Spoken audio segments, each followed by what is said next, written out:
मित्रांनो आपण ऑक्सिजनचा स्टडी बघितला डिटेलमध्ये. इलेमेंटल स्टडीला आपण ऑक्सिजनचं सगळं डिटेलमध्ये बघितलं. Preparation method, physical property, chemical property आणि युजेस. पुन्हा काय केलं आपण ऑक्सिजनचे ऑक्साईड स्टडी केले आणि त्याच्यानंतर पुढचा पार्ट आहे आता ऑक्सिजनचे कंपाऊंड्समध्ये पहिला कंपाऊंड आपण स्टडी करणार आहे आणि मुळात ऑक्सिजनचा ॲलाट्रॉप्स आहे ते माहिती आहे तुम्हाला, ओळखीच आहे तो मेंबर ओझोन. बरोबर. आता ओझोनचं आपल्याला preparation, physical property, chemical property, uses हा सगळाच पार्ट जो आहे तो डिटेलमध्ये जसं ऑक्सिजन स्टडी केला होता ना तसंच सेम आता काय करायचं आपल्याला ओझोनचा पण स्टडी करायचा आहे. मुळात ओझोन जो आहे हा नॅचरली जर बघितला तर त्याचं फॉर्मेशन जे आहे ते हायर अमाऊंटमध्ये आहे आणि ॲबंडन्स बिहेवियर म्हणायला काय हरकत नाही. तर नॅचरली जर ओझोनचं प्रिपरेशन करायचं असेल किंवा नेचरमध्ये जर बघितला तर आपला प्युअर फॉर्ममधला oxygen in the form of gas plus त्याच्यामध्ये अजून एक ऑक्सिजन मॉलिक्यूल ॲड केला की आपल्याला डायरेक्ट त्याच्यापासून काय मिळते तर ओझोनचं प्रिपरेशन होते. पण ओझोनचं प्रिपरेशन डायरेक्ट येत नाही. तर पहिलं ऑक्सिजन गॅसियस स्टेटमध्ये त्याचं ब्रेकडाऊन होणार, ॲटॉमिक स्टेट येणार, पुन्हा O2 react with this single oxygen atom it gives O3 molecule in the form of gas. म्हणजेच जर ओझोनचं प्रिपरेशन करायचं असेल तर नेचरमध्ये 2 ऑक्सिजन मॉलिक्यूल लागतात आणि एका ऑक्सिजन मॉलिक्यूलचं ब्रेकडाऊन व्हावं लागतं म्हणजे ऑक्सिजन ॲटम तयार व्हावे लागतात सेपरेट आणि सेकंड ऑक्सिजन मॉलिक्यूलमध्ये फर्स्ट जे काही ब्रेकडाऊन झालेला ऑक्सिजन ॲटम आहे तो कंबाईन केला की काय मिळणार आपल्याला O3. हे जे प्रिपरेशन आहे या प्रिपरेशनला बोललं जातं ओझोन अम्ब्रेला. आता हे असं का म्हटलं जातं तर याचं रिझन वगैरे सगळं तुम्हाला माहिती आहे. इन प्रेझेन्स ऑफ UV लाईटच्या प्रेझेन्समध्ये ही रिॲक्शन होते. मुळात कसं आहे तर ॲटमॉस्फिअरमध्ये ओझोनचं फॉर्मेशन होणं किंवा ओझोनचं अमाऊंट हायर असणं हे गरजेचं आहे. का गरजेचं आहे तर जे काय ॲटमॉस्फेरिक हार्मफुल रेडिएशन आहे ती रेडिएशन जर ॲब्सॉर्ब करायची असतील तर आपल्याला ओझोनचं फॉर्मेशन करणं गरजेचं आहे. आणि आपल्या सरफेस म्हणजे जो काही वरती जे सरफेस आहे ज्या ॲटमॉस्फिअरमध्ये आपलं जे काय असेल ते अर्थ सरफेस हा एक पार्ट राहतो आणि आपल्यावरती डोक्यावरती एक सरफेस राहतो. तो सरफेस जो आहे तो ॲज अ अम्ब्रेला टाईप म्हणजे वर जर बघितलं तर ओझोनचा एक स्पेसिफिक लेअर आहे. तो लेअर जो आहे तो लेअर कशापासून प्रिपेअर झाला तर ऑक्सिजनपासून प्रिपेअर झाला. प्रिपरेशन मेथडमध्ये तुम्ही असं प्रिपेअर म्हणू शकता. आणि सगळ्यात महत्त्वाचं काय त्याला अम्ब्रेला म्हटलं जातं, ओझोन अम्ब्रेला म्हटलं जातं. का कारण अम्ब्रेला म्हणजे छत्री. जसं छत्री पकडतो पावसापासून आपल्याला कुठल्याही प्रकारचं म्हणजे पाऊस जो आहे तो लागू नये किंवा पावसापासून संरक्षण व्हावं म्हणून, तसंच सेम काय असणार आहे तर हार्मफुल रेडिएशनपासून जर आपल्याला ते रेडिएशन जर ॲब्सॉर्ब करायचे असेल किंवा ते रेडिएशन जर म्हणजे तिथल्या तिथे थांबवायचे असतील तर आपल्याकडे असा एक लेअर पाहिजे आणि तो लेअर कशाचा असतो बाळू ओझोनचा असतो. म्हणून म्हणताना त्याला काय म्हटलं जातं ओझोन अम्ब्रेला असंही बोललं जातं. आता हे झालं नॅचरल प्रिपरेशन. हे नेचरमध्ये ॲटोमॅटिकली चालूच आहे. ही प्रोसिजर जी आहे ही कंटिन्यू आहे. फक्त याला आता सध्या जर बघितलं तर थोडंसं प्रॉब्लेम आहे. त्याच्यामध्ये ओझोन डिप्लेशन नावाचा एक पॉईंट आपल्याला स्टडी करायचं आहे चॅप्टरमध्ये. आता सध्या जर बघितलं तर त्या फॅक्टरवरती जास्त फोकस आहे कारण ती कन्सेप्ट जी आहे ती आता ॲटमॉस्फिअरमध्ये चालू आहे. मग जर पुन्हा ओझोनचं फॉर्मेशन करायचं असेल तर नेचर थ्रू ओझोनचं फॉर्मेशन हायर अमाऊंटमध्ये होणं गरजेचं आहे. कारण जर ओझोन अम्ब्रेला ब्रेक झालं तर डायरेक्टली हार्मफुल रेडिएशन काय येतील सरफेसवरती येतील आणि तसं जर झालं तर आपल्या बॉडीसाठी ते युजफुल नाही आहे कारण आपण युजेसमध्ये वगैरे तो फॅक्टर बघणार आहे. दुसरा सगळ्यात महत्त्वाचा आपल्याला ओझोन जो आहे तो लॅबोरेटरी प्रिपरेशन पण करता आलं पाहिजे. मग लॅबोरेटरी प्रिपरेशनमध्ये काय येणार तर लॅबमध्ये तयार करताना मुळात ऑक्सिजन गॅसियस स्टेटमध्ये आपल्याला यूज करावं लागणार. म्हणजे thrice O2 molecule in the form of gas. ही रिॲक्शन जी आहे ती रिॲक्शन रिव्हर्सिबल रिॲक्शन आहे बाळांनो. कारण जर O2 असेल तर O3 मिळणार, O3 दिसते. O3 असेल तर पुन्हा आपल्याला O2 जाणून मिळतो.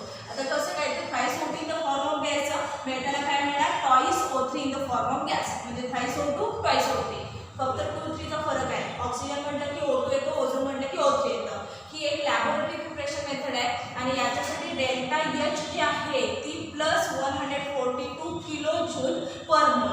पॉझिटिव्ह हीट जी आहे ती ट्रान्सफर होते. या रिॲक्शनसाठी पॉझिटिव्ह रिॲक्शन जी आहे ती कशी आहे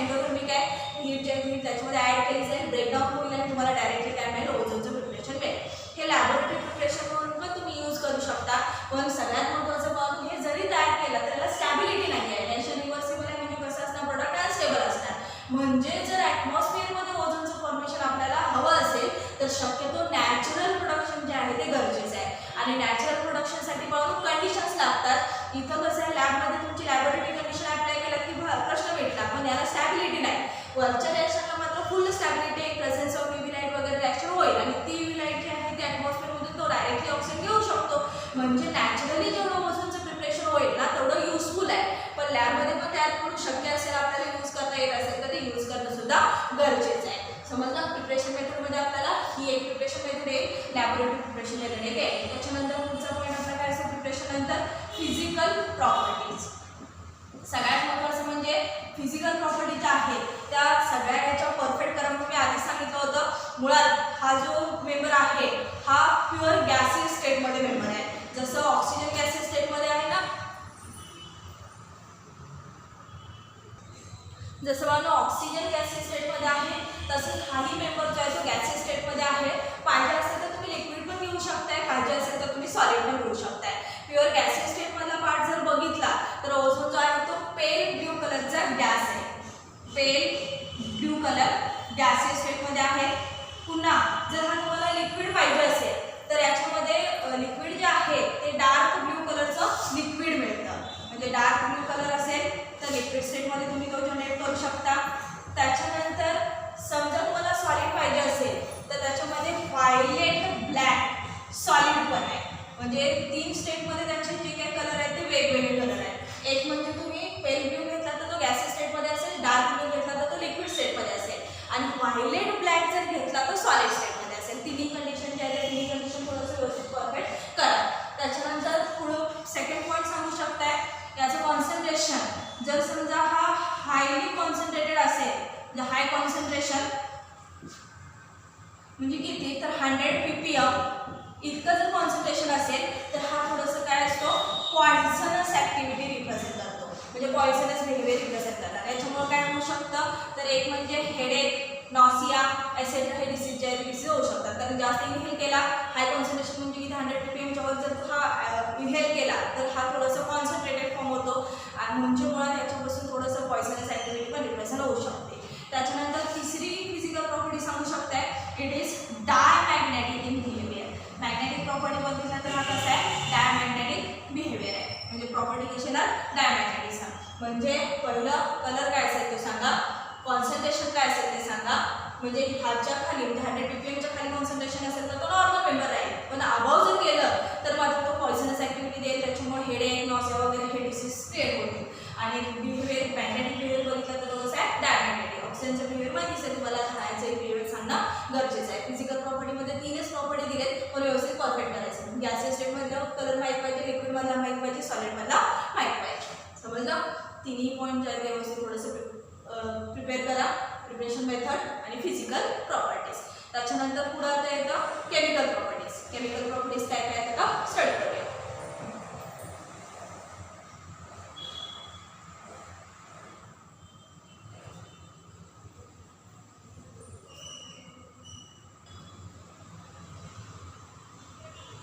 त्याच्यानंतर मला पुढं केमिकल प्रॉपर्टीज. केमिकल प्रॉपर्टीमध्ये सगळ्यात महत्त्वाचं 3च केमिकल प्रॉपर्टी याच्या डिटेलमध्ये स्टडीसाठी दिलेले आहेत आपल्याला. त्यातली पहिली आहे ऑक्सिडायझिंग प्रॉपर्टी, सेकंड आहे बेसिंग प्रॉपर्टी आणि तिसरी आहे रिड्युसिंग प्रॉपर्टी. मुळात हा कसं आहे तर पॉवरफुल ऑक्सिडायझिंग एजंट आहे. जास्तीत जास्त हा ऑक्सिडेशनसाठी मेंबर यूज केला जाणार. काय यूज केला जाणार तर याचं फॉर्म्युलेशन जे आहे ते कसं आहे O3 मॉलिक्युल आहे. ब्रेक केला तर O2 in the form of gas plus oxygen nascent फॉर्ममध्ये तुम्हाला ऑक्सिजन आयटम रिॲक्शनसाठी मिळते. म्हणजे ऑक्सिडायझिंग एजंट तुम्ही यूज करू शकतो. ऑक्सिडेशनसाठी आपल्याला ऑक्सिजन देऊ शकतो. म्हणजे हा कसा आहे पॉवरफुल ऑक्सिडायझिंग एजंट आहे. मग आता याच्यामध्ये 2-3 एक्झाम्पल देणं गरजेचं आहे. कोणाकोणाचं ऑक्सिडेशन करतो ते सांगणं गरजेचं आहे. त्याच्यामध्ये 3 एक्झाम्पल दिलेले आहेत. पहिलं एक्झाम्पल आहे PbS लीड सल्फेट प्लस त्याच्यामध्ये 4 ओझोन मॉलिक्यूल टाकतात, O3 मॉलिक्यूल टाकतात, इट गिव्स PbSO4 प्लस. आता SO4 तयार झाले 4 12 4 गेले शिल्लक राहिले किती ऑक्सिजन शिल्लक राहतात बघा. लीड संपलं सल्फर आणि ह्याच्यातले 4 ऑक्सिजन घेतले 4 12 4 गेले राहिले किती 8. म्हणजेच 4O2 in the form of gas create होऊ शकतं. म्हणजे तुम्ही PbSचं काय करू शकताय ऑक्सिडेशन करू शकता.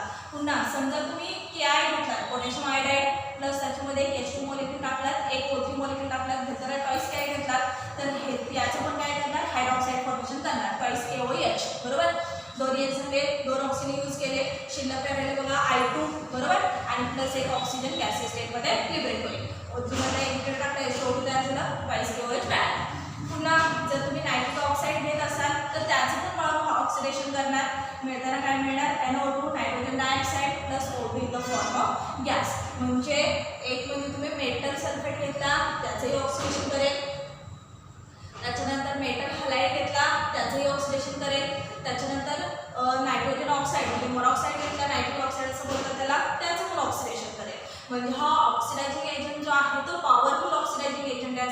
म्हणू शकतो.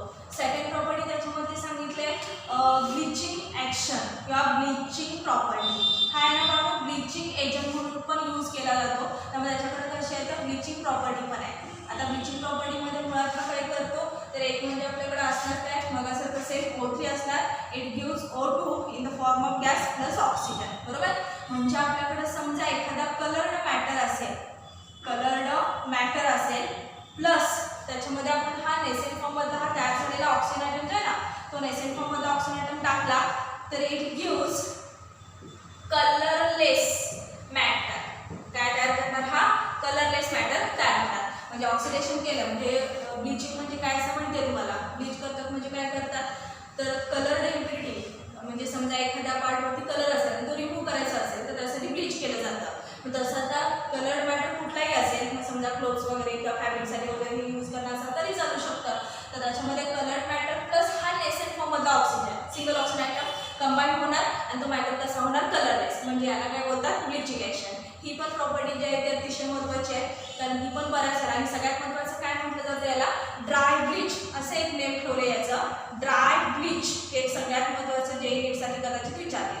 ड्राय ब्लीच असं काय म्हणतात तर इन अब्सेन्स ऑफ मॉइश्चर जे रिॲक्शन जी होते ना ती कशी होते तर अब्सेन्स ऑफ मॉइश्चर म्हणजे कुठल्याही प्रकारचं मॉइश्चर ॲब्सॉर्ब न करता रिॲक्शन होते म्हणजे ड्राय कंडिशनला होते म्हणून त्याला काय म्हटलं जातं बघा ड्राय ब्लीच असंही म्हटलं जातं. म्हणजे कलर्ड मॅटर असेल त्याच्यामध्ये हा नेसेंट ऑक्सिजन ट्रीट होईल आणि induce colourless matter bleaching action झाली. Bleaching action in absence of moisture hence called as dry bleach. समजलं. बऱ्याचशा इंडस्ट्रियल पर्पजला वगैरे हा मेंबर यूज करतात. त्याच्यानंतर शेवटची त्याची प्रॉपर्टी सांगू शकता it acts as a reducing property. याच्याकडे आहे ना बघा रिड्युसिंग कॅरेक्टर पण आहे. जसं ऑक्सिडायझिंग कॅरेक्टर आहे ना तसं रिड्युसिंग कॅरेक्टर पण आहे. जर हा हायड्रोजन पेरॉक्साईड घेतला H2O2 प्लस त्याच्यामध्ये ओझोन टाकला तर इट गिव्स H2O लिक्विड स्टेटमध्ये वॉटर जनरेट करणार.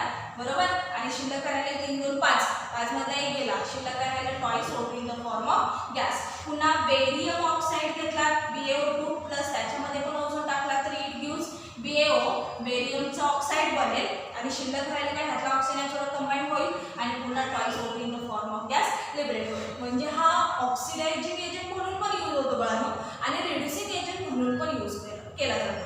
म्हणजे ऑक्सिडेशन प्रॉपर्टी पण आहे आणि दुसरं सगळ्यात महत्त्वाचं रिड्युसिंग प्रॉपर्टी पण आहे. ह्या 3 केमिकल प्रॉपर्टी दिलेल्या आहेत. ऑक्सिडायझिंग एजंटमध्ये तुम्ही तिन्हीपैकी कुठलंही एक्झाम्पल स्पेशल विचारलं तर ते द्यावं लागेल. जसं तुम्हाला विथ एक्झाम्पल सांगितलं असेल तर कुठलंही एक्झाम्पल द्या. ब्लिचिंग ॲक्शनचं एकच स्टँडर्ड एक्झाम्पल दिले व्यवस्थित द्या आणि रिड्युसिंगमध्ये 2 एक्झाम्पल दिलेत. तीही जी विचारली असतील ती द्यायची असेल ती द्या. नसेल डायरेक्ट प्रॉपर्टी विचारली असेल तर तुम्ही तुमच्या मर्जीने कुठलंही एक्झाम्पल द्या. समजलं. ह्या केमिकल रिॲक्टिव्हिटी याच्यामध्ये काही शंका आहे का बघा. थोडंसं व्यवस्थित सगळं परफेक्ट करा. समजलं. त्याच्यानंतर आता पुढं हे झालं chemical property physical property chemical property. आता शेवटी काय असणार आहे युजेस बघण्याआधी तर याचं थोडंसं आहे ना स्ट्रक्चर दिलेलं आहे आपल्याला स्टडीसाठी.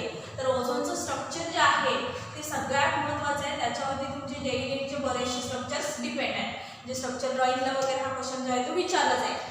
त्याच्यात आता ओझोन जो आहे तो कसा आहे तर मुळात आपल्याला हा असा ड्रॉ करावा लागेल कारण मोलेक्युलर फॉर्म्युला काय आहे त्याचा O3 आहे. त्याच्यातला एक साईडला बाळून काय आहे डबल बॉन्ड येणार जिथं डबल बॉन्ड येणार तिथं काय असणार लोन पेअर एकच असणार आहे हे असं आणि इथं मात्र काय असणार आहे एक इलेक्ट्रॉन पेअर एक्स्ट्रा असणार. बरोबर. इलेक्ट्रॉनसह जे काय असेल ते स्ट्रक्चर ड्रॉ करा. याचं जर रेझोनन्स पार्ट बघितला तर तोही आपल्याला ड्रॉ करून देता आला पाहिजे. रेझोनन्स ॲक्टिव्हिटी काय असते त्याच्यात काय असेल सांगितलेलं एकदा मल्टिपल बॉन्ड या साईडला रिप्रेझेंट करू शकता एकदा त्या साईडला रिप्रेझेंट करू शकता. पुन्हा इकडे 2 लोन पेअर इथे सिंगल इलेक्ट्रॉन पेअर आणि इथे 6 इलेक्ट्रॉन लास्ट सेलमधल्या आहे. बरोबर. दोन्ही स्ट्रक्चर काय आहेत तर एकमेकांचे रेझोनन्स आहेत. याच्यावरून आपण काय करू शकतो त्याचं हायब्रिड फॉर्मेशन पण करू शकतो दोघांचं कंबाईन स्ट्रक्चर. ते जर ड्रॉ करायचं असेल तर कसं असेल सांगितलेलं आपण तर दोन्ही साईडला काय लागणार एक एक डॉटेड लाईन. म्हणजे हा जो डबल बॉन्ड आहे तो त्या साईडला असू शकतो किंवा या साईडला असू शकतो. ते कसंही असेल त्या साईडला असेल इव्हन त्या साईडला असेल. फक्त देताना काय करणार इलेक्ट्रॉन जे आहेत ते व्यवस्थित मात्र रिप्रेझेंट करा. याच्यातला जो बॉन्ड अँगल जो आहे तो 170 डिग्री असणार आहे बॉन्ड अँगल आणि याची जी बॉन्ड लेंथ आहे ती कोण आहे 128 पिकोमीटर. ही पण तेवढीच असणार आणि ही पण तेवढीच असणार आहे. Bond length O bond length आणि बॉन्ड अँगल दोन्ही पॉईंट व्यवस्थित परफेक्ट करा. स्ट्रक्चर विचारलं तर ती दोन्ही स्ट्रक्चर जे आहे ती कन्व्हिनियंट स्ट्रक्चर ऑफ रेझोनन्स बोलायचं आणि रेझोनेटिंग हायब्रिड तुम्हाला ड्रॉ करून द्यावं लागेल.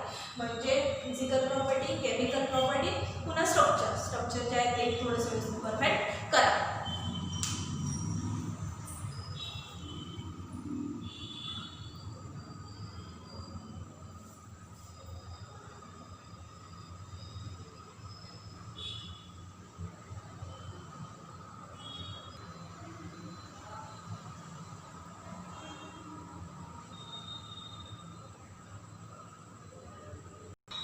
त्याच्यानंतर पुढं बघू युजेस ऑफ ओझोन. त्याच्यामध्ये टोटल 4 यूज दिलेले आहेत. पहिला यूज आहे एअर प्युरिफिकेशन.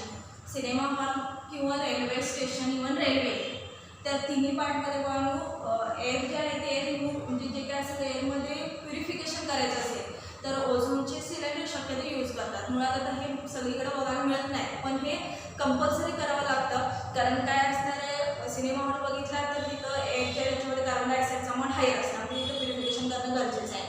रेल्वे स्टेशन किंवा रेल्वे जरी बघितला तर जास्तीत जास्त वेळ लोक तिथे प्रेझेंट असतात, म्हणजे तिथंही कॉन्सन्ट्रेशन CO2चं हायर आहे. दोन्ही ठिकाणी प्युरिफिकेशनसाठी हा मेथड तुम्ही यूज करू शकताय.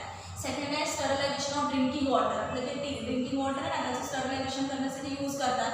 त्याच्यामध्ये जे काही जर्म असतील किंवा बॅक्टेरिया असतील त्याचं ऑक्सिडेशन केलं की त्या डायरेक्टली किल होतात. ऑक्सिडेशन कारण ऑक्सिजन प्रेझेन्समध्ये त्या किल होतात, कारण त्यामुळं म्हणजे रेग्युलर त्यांचं लिमिट फॉर्म कशामध्ये तर अब्सेन्स ऑफ एअर आहे. पण अनएरोबिक एरोबिक असे 2 टाईपचे आहेत. मात्र कसं आहे वॉटरमधल्या ज्या काय आहेत त्या ऑक्सिजनच्या अब्सेन्समध्ये त्या प्रेझेन्समध्ये त्या डायरेक्टली किल होतात, त्यामुळे ऑक्सिडेशन करून त्या किलिंगसाठी हा यूज केला जातो. त्याच्यानंतर तिसरं आहे मुळात हा ब्लिचिंग एजंट म्हणून यूज केला जातो. मगाशीच आपण बघितलं आहे त्या bleaching action ivory, oil, starch, wax, fabric, silk ह्या सगळ्यांच्यासाठी तो ब्लिचिंग म्हणून यूज केला जाईल. आणि लास्ट वन आहे manufacture of synthetic camphor and potassium permanganate. Camphor म्हणजे कापूर, सिंथेटिक कॅम्फरचं फॉर्मेशन पण केलं जातं, पोटॅशियम परमॅंगनेटचं पण प्रिपरेशनमध्ये मेंबर हा यूज केला जातो. समजलं? युजेसमध्ये 4 युजेस दिले, थोडंसं व्यवस्थित परफेक्ट करा.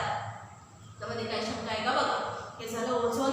पहिलं जनरल प्रिपरेशन मेथडमध्ये नॅचरलिस्ट बघितली, लॅबोरेटरी प्रिपरेशन मेथड एकच होती, त्यांची एक स्टडी केली. केमिकल प्रॉपर्टी 3 बघितली, फिजिकल प्रॉपर्टी 3 बघितला, केमिकल प्रॉपर्टी 3 बघितला आणि शेवटी युजेस. त्याच्यामध्ये एक शेवटचा पॉईंट आहे म्हणून ओझोन डिप्लेशन.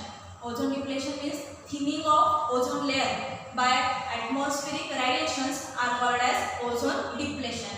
डिप्लेशन म्हणजे कमी होणं. तर ॲटमॉस्फिअरमधला ओझोनचा अमाऊंट जे आहे ते आता सध्या जर बघितला तर ते कमी व्हायला लागले. तो लेअर जो आहे तो थिन होत चालला आहे. मग आता असं काय तर मुळात सगळ्यात महत्त्वाचं ॲटमॉस्फिअरमध्ये अर्थ सर्फेसवरती आपलं पीपलचं एवढं पॉप्युलेशन इन्क्रीज झालं आहे की त्यांच्यामुळं कार्बन डायऑक्साईड अदर गॅसेस जे आहेत त्यांचा नंबर काय झाला इन्क्रीज झाला आहे. गॅसचा अमाऊंट इन्क्रीज झाल्यामुळे कसं आहे तुमचं अल्ट्राव्हायलेट आणि इन्फ्रारेड रेडिएशन जे आहेत त्यांच्या पण कंडिशन थोडेसे चेंज झाले. त्याच्यामुळे ॲटमॉस्फिअरमध्ये ओझोनचं फॉर्मेशन जे आहे ते वीक पडले आणि ते फॉर्मेशन वीक पडल्यामुळे काय झालं आहे तर ओझोनमधून, कारण आपण ओझोन अम्ब्रेला म्हणून त्याचा यूज होतो म्हणून सांगितलं, अम्ब्रेला म्हणजे छत्री म्हणजे प्रोटेक्शनसाठी आपण ते मुळात खरं तर यूज करतो. त्यामुळे आता सध्या काय चालू आहे तर ओझोनला छोटंसं होल जनरेट झालं आहे. त्या अंटार्क्टिका रिजनवरती होलचं फॉर्मेशन झालेलं आहे. ते होल जर पुन्हा इन्क्रीज झालं तर त्याच्यामधून सगळ्याच्या सगळ्या UV रेज किंवा अल्ट्राव्हायलेट्स किंवा रेडिओ रेज ते सगळे रेज बनवून डायरेक्टली अर्थ सर्फेसवरती येतील आणि त्याच्यामुळे स्किन कॅन्सरचे प्रॉब्लेम्स जास्त येतील. दुसरं सगळ्यात महत्त्वाचं आपले ॲटमॉस्फिअरमधले एरोप्लेन्स जे काय फ्युएल बर्निंगनंतर निघणारं जे काही स्मोकिंग असेल ते ॲटमॉस्फिरिक नायट्रोजन मोनॉक्साईड हा डायरेक्टली कशात कन्वर्ट व्हायला लागला नायट्रोजन डायऑक्साईड. मग अशी आपण बघितलं तर नायट्रोजन मोनॉक्साईडचा हा ऑक्सिडेशन करतो त्यामुळे डायऑक्साईड फॉर्मेशन होतं. नायट्रोजन डायऑक्साईड जो आहे तो पॉयझनच आहे आणि तो जर जास्तीत जास्त अमाऊंटमध्ये तयार झाला तर ॲटमॉस्फिअर थोडंसं काय होणार आहे पोल्युटेड होईल आणि त्या पोल्युटेड ॲटमॉस्फिअरमध्ये ओझोनचा लेअर जो आहे तो थोडासा वीक होत चालला आहे, म्हणजे त्याला खालून विकनेस फॅक्टर जास्त चालू आहे.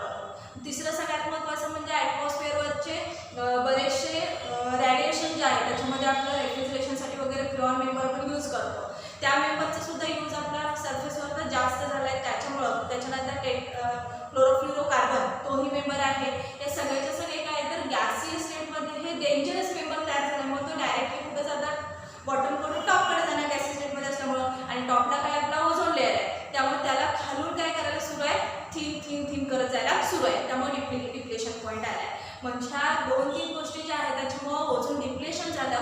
हे ओझोन डिप्लेशन जे आहे ते अंटार्क्टिका रिजनला आता सध्या झालेली आहे ती कंडिशन बनवून आणि तिथून हार्मफुल रेडिएशन जे आहे ते सरफेसवरती यायला चालू झाले, त्याच्यामुळे पहिला प्रॉब्लेम होईल की स्किन कॅन्सर. मेलॅनिन पिगमेंट जे आहे ते डायरेक्टली काय होणार, त्याच्यामुळं म्हणजे डायरेक्ट त्याचा अमाऊंट कमी होत जाईल स्किनवरचं, आणि स्किन थोड्या दिवसांनी काय कशात कन्वर्ट होणार, सेलची जी आहे ती अनलिमिटेड ग्रोथ व्हायला स्टार्ट होणार. कारण एन्व्हायरमेंट नॉर्मल नसेल तर स्किनमध्ये ज्या काय सेल आहेत स्किनसाठीच्या त्या सेलचा अमाऊंट हाय होणार. नंबर वाढला काय असतं सांगितलं आपण, कॅन्सर. त्यामुळे स्किन कॅन्सरचे प्रॉब्लेम जास्तीत जास्त येऊ शकतात. आणि हे जर थांबवायचं असेल, आता हा जर बघितला तर फ्युचरमधला सगळ्यात डेंजर अशी कंडिशन थोड्या दिवसांना तयार होऊ शकते. कारण हे खाली जर बघितलं ते सगळंच्या सगळं इन्व्हायरमेंट जे आहे ते पाहून पोल्युटेड आहे. हे जर थांबवायचं असेल तर आपल्याला जास्तीत जास्त ओझोनचं फॉर्मेशन करणं गरजेचं आहे. शक्य असेल तेवढे म्हणजे प्रिकॉशन्स घेऊन ओझोन जेवढा जनरेट करता येईल तेवढा केला पाहिजे. मग आर्टिफिशियल जनरेशनमध्ये प्रॉब्लेम काय असं सांगितलं मी, तो स्टेबल नाही आहे. म्हणजे नॅचरली प्रोडक्शन व्हायला पाहिजे. म्हणजे याचा अर्थ सरफेसवरचं पोल्युशन जे आहे ते पोल्युशन कमी करण्यासाठी आपल्याला सगळ्यांना प्रयत्न केले पाहिजे. तर कुठेतरी ओझोन डिप्लेशन पॉईंट जो आहे तो थोडासा काय होईल, थांबेल. नसेल तर थोड्या दिवसांनी सगळं ॲटमॉस्फिअर वाढून डिस्टर्ब होऊन जाईल. कारण ते जे रे आहेत ते हार्मफुल रे आहेत, डेंजरस रे आहेत. डायरेक्टली सरफेसवरती आले तर सगळं सरफेसवरचं बर्न होऊन जाईल, इतकी त्यांची कपॅसिटी जी आहे ती स्ट्रॉंग आहे. त्यामुळे या सगळ्यासाठी आपल्याला जे काय पोल्युशन आहे ते थोडंसं काय केलं पाहिजे, थांबवलं पाहिजे. समजलं? तर ओझोन डिप्लेशनवरती नोटचा पॉईंट येऊ शकतो. त्याच्यात एक 4-5 पॉईंट डेफिनेशन वगैरे द्यावे लागेल. त्याचे डेफिनेशन सेपरेट क्वेश्चन पण विचारला जाईल. समजलं? राहिलेला पार्ट जो आहे तो आपण उद्याच्या लेक्चरला स्टडी करू.